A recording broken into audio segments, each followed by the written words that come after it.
climate finance is extremely very important in addressing the challenges of climate change.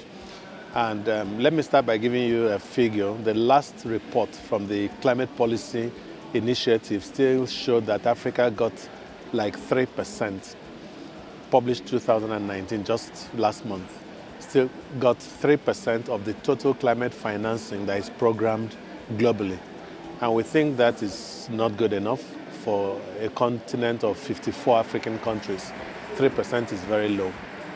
So what needs to be done is that we must identify what are the barriers to accessing these funding proposals, and we need to address those barriers.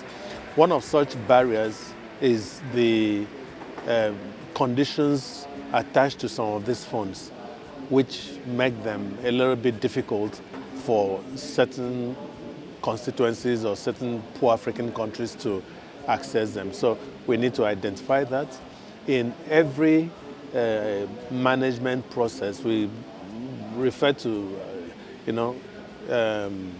adaptive management. You tailor situations and solutions to specific issues. And I think that funds that are for Africa should be tailored to the specificities of Africa to allow more African countries to access those funds.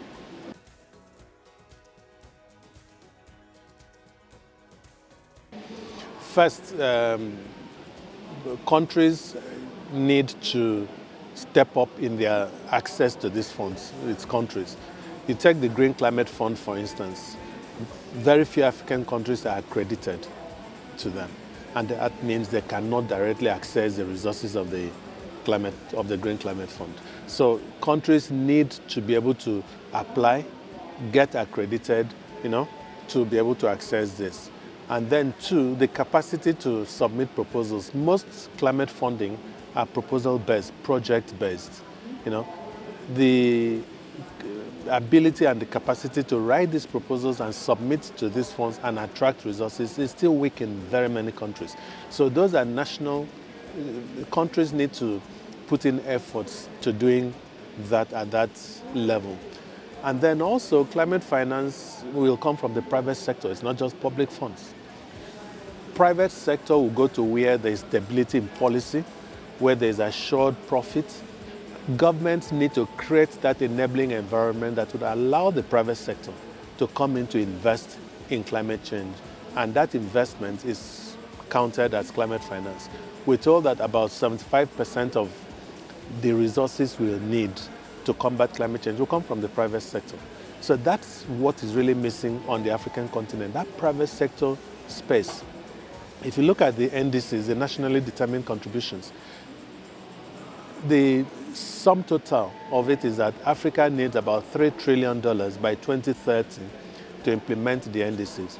But when you flip that argument around, that means there is a potential, there's a market of $3 trillion somewhere in Africa that the private sector can go into. But how do we change that narrative for the private sector to understand that there are opportunities to be taken, in climate finance through the NDCs? That technologies for adaptation in agriculture are not more important than technologies for renewable energy or more important than technologies for water conservation.